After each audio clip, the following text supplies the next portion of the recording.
Imam Ibnu Hanifah, itu ada juga seorang ateis yang cukup jago Pak dalam berdebat, dan sudah banyak orang Islam yang tidak bisa menjawab perdebatan kalau berdebat dengan dia. Nah, sampai akhirnya dia sudah merasa betul-betul tidak ada lagi yang bisa mengalahkan dia. Tapi kali ini berbeda. Dia menantang di tengah lapangan, dikumpulkan orang. Kalau kita kan sekarang misalnya Profesor Dr. Zakir Naik, dia undang orang, dia yang tidak terkalahkan. Jadi pada masa Imam Ibnu Hanifah ada orang ateis yang tidak terkalahkan kalau berdebat. Nah, jadi waktu dia menantang orang untuk berdebat, yang mengiyakan waktu itu Imam Ibnu Hanifah. Waktu itu masih sangat muda umur beliau. Jadi di tengah keramaian itu, posisi orang ini dia duduk di atas mimbar, tegak di atas mimbar, dan orang Islam di bawah. Dan Imam Ibnu Hanifah berdiri untuk melayani tantangan dia. Kata Imam Ibnu Hanifah, apa yang akan kau perdebatkan? Jadi pertanyaan dia yang pertama apa, Pak? Pada tahun berapa Tuhan kalian itu dilahirkan? Itu pertanyaan orang ateis ini. Kata Imam Ibnu Hanifah, lam yalid wa lam yulad. Allah tidak beranak dan tidak pula diperanakkan. Itu jawaban agama kalian. Itu tidak aku terima. Berikan yang bisa aku terima. Masa sesuatu yang ada pasti ada yang melahirkannya. Nah, jadi kira-kira kapan Tuhan kalian itu lahir? Kemudian jawaban Imam Ibnu Hanifah, Allah itu ada sebelum adanya sesuatu. Tuhan tahu tidak tentang perhitungan? Kata Imam Ibnu Hanifah. Ya, aku tahu tentang ilmu hitung. Angka berapa sebelum angka 1? Tidak ada angka apa-apa. Kalau belum ada angka 1, sebelum angka 1 tidak ada angka yang lain mendahulunya, kenapa Tuhan heran kalau sebelum ada Allah memang tidak ada awalnya? Buktinya sebelum angka 1 tidak ada angka lain, Tuhan nggak komplain. Ini kok Tuhan berani mempertanyakan Allah. Kalah dia dengan debat dia yang pertama. Karena ternyata sebelum angka 1 juga tidak ada angka, tapi orang tidak pernah komplain. Malah Allah yang dipertanyakannya. Allah itu kapan lahirnya? Sementara yang tidak ada angkanya sebelum angka 1 saja orang tidak komplain. Baik, kata orang ateis ini. Jadi di mana kira-kira Tuhanmu itu berada sekarang? Karena sesuatu itu pasti ada tempatnya.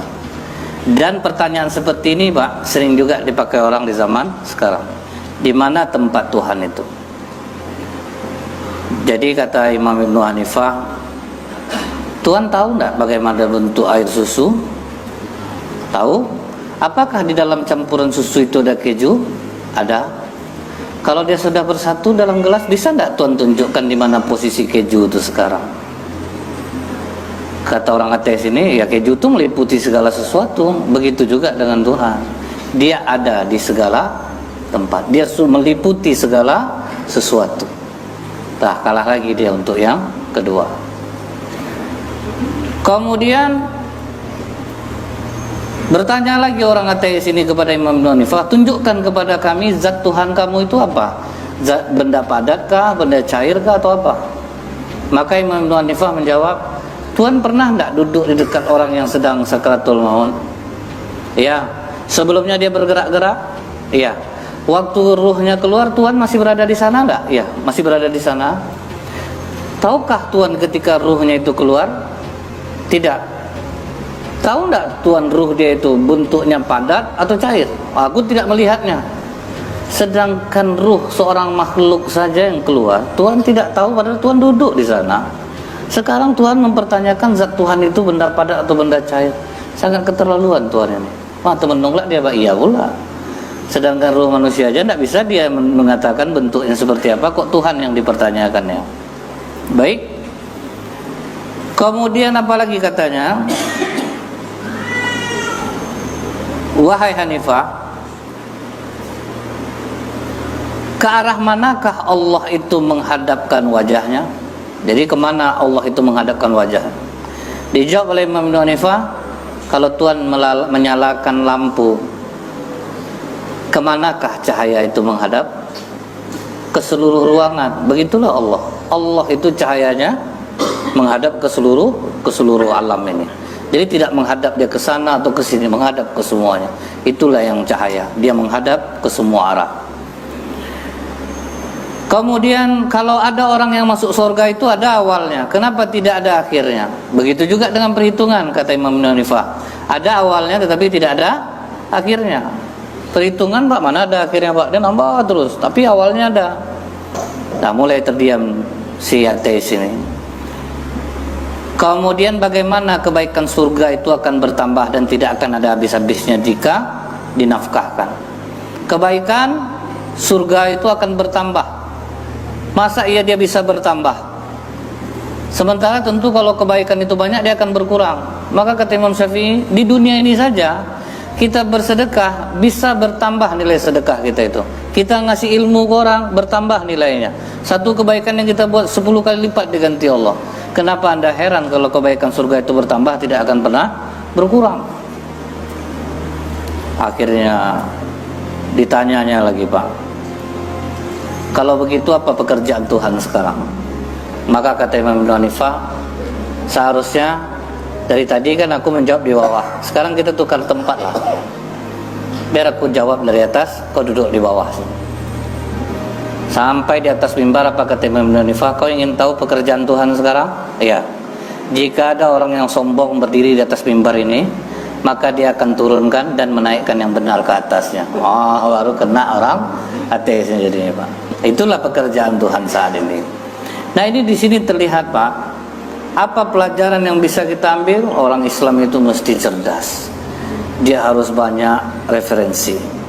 Jangan kita memilih-milih guru, Pak. Semuanya dengarkan saja. Justru, Pak, ya, datang orang, kalau banyak guru bingung, saya Ustaz, bingung itu yang membuat kita paham, Pak. Kalau tidak bingung kita gimana kita mau paham? Kata Ustaz ini, kata Ustaz ini, kan bingung kita tuh jadinya. Akhirnya kita mencari pemahaman. Nah, jadi karena ulama-ulama dahulu, Pak, tidak pernah belajar dengan satu orang guru, dengan banyak guru. Akhirnya membuat mereka cerdas jadinya. Makanya orang Islam ini, Pak, ibaratnya dia sangat cerdas harusnya dibandingkan dengan yang lain. Seperti ada seorang ustadz, begitu ada anak muda, dia belum nikah tapi ngasih nasihat perkawinan, Pak. Sebagai seorang senior agak tersinggung Buya yang senior ini. Sini kau dulu, habis anak itu ceramah. Udah kawin kau? Belum lagi, Buya. Kau tidak boleh ngasih nasihat perkawinan, kau aja belum nikah lagi. Kau ajarkan orang cara Rasulullah di rumah begini, menikah, memperlakukan istri. Tidak pantas kau sebetulnya, karena kau belum nikah.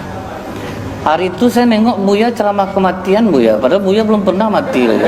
Itu namanya ilmu mantik, Pak. Jadi masa orang kalau belum nikah tidak boleh dia ceramah tentang nikah? Kalau memang dia tahu, paham, apa pula salahnya? Tapi yang pernah nanya ke saya itu pernah tuh, Pak, boleh enggak Ustaz kita bawa handphone yang ada aplikasi Al-Quran ke dalam WC? Saya bilang boleh, tapi jangan buka aplikasi Qurannya. Karena Quran itu sudah tersimpan di memori HP itu, memori internalnya, di otaknya tibanya. Jadi jangan dibuka. Kalau dibuka kita dosa, Pak. Tidak boleh lah Ustaz, kan ada aplikasi Quran. Iya, Pak, tapi dia sudah tersimpan di otak handphone itu, di memorinya. Masih juga Bapak ini mengerasa. Bapak ada enggak hafal ayat Al-Quran? Ada, Ustaz. Di mana Bapak simpan? Ya di memori saya. Kalau gitu masuk WC tinggalkan otak Bapak di luar. Jadi kadang, Mbak, orang ini dia butuh kadang begitu kan. Jadi makanya kalau orang cerdas, Pak, dia banyak dia membaca, insya Allah, Pak, dia bakal cerdas jadinya. Makanya kalau 3 hari aja kosong kita ini, Pak, dari membaca, itu kita bisa bodoh jadi. Tapi kalaupun tidak membaca, paling tidak kita mau mendengar. Itu juga sudah luar biasa sebetulnya. Jadi seperti ada dulu seorang anak muda, dia bertanya ke seorang kiai, Pak Kiai, kalau memang Tuhan itu ada, bisa enggak Pak Kiai tunjukkan wujudnya sama saya? Yang ada itu tentu ada wujudnya. Yang kedua, setan itu dari api, terus nanti dimasukkan ke dalam api. Apa tidak kurang kerjaan Tuhan? Di manalah terasa sama setan tuh, api sama api. Yang ketiga, apa takdir tuh Pak Kiai? Kediam Pak Kiai ini Pak. Sudah kau bertanya? Sudah, langsung tampar ya Pak. Bang! Kurang ngajar kamu, pertanyaan kamu. Pak Kiai tidak bisa jawab, jangan main tampar Pak Kiai. Itulah jawaban untuk 3 pertanyaan kau. Apa pula ini jawabannya? Ini kekerasan sama Pak Kiai. Waktu ku tampar itu sakit kau enggak? Sakit Pak Kiai. Tolong tunjukkan bentuk apa sakit tuh. Macam mana menunjukkannya Pak? Dia terasa ada. Menunjukkannya gimana? Tidak bisa saya tunjukkan pakai sakit kau aja, tidak bisa kau tunjukkan wujudnya. Allah minta kau tunjukkan wujudnya sama aku. Tangan aku dari apa? Dari kulit. Pipi kau dari apa? Dari kulit. Waktu kulit beradu sama kulit tadi sakit enggak? Sakit Pak Kiai. Gitu juga setan walaupun dari api, masuk ke api tetap sakit dia. Kau ada enggak terbayang kena tampar kau hari ini sama aku? Enggak Pak Kiai. Itulah takdir kau. Nah, kau buatlah macam itu, kena tampar kau jadinya kan. Nah, itu yang takdir itu. Nah, jadi mudah-mudahan Pak, ini membuat kita bersemangat untuk belajar dan memahami orang lain. Jangan kita memaksakan pendapat kita. Kita ini kadang harus banyak mendengar daripada kita harus banyak berbicara.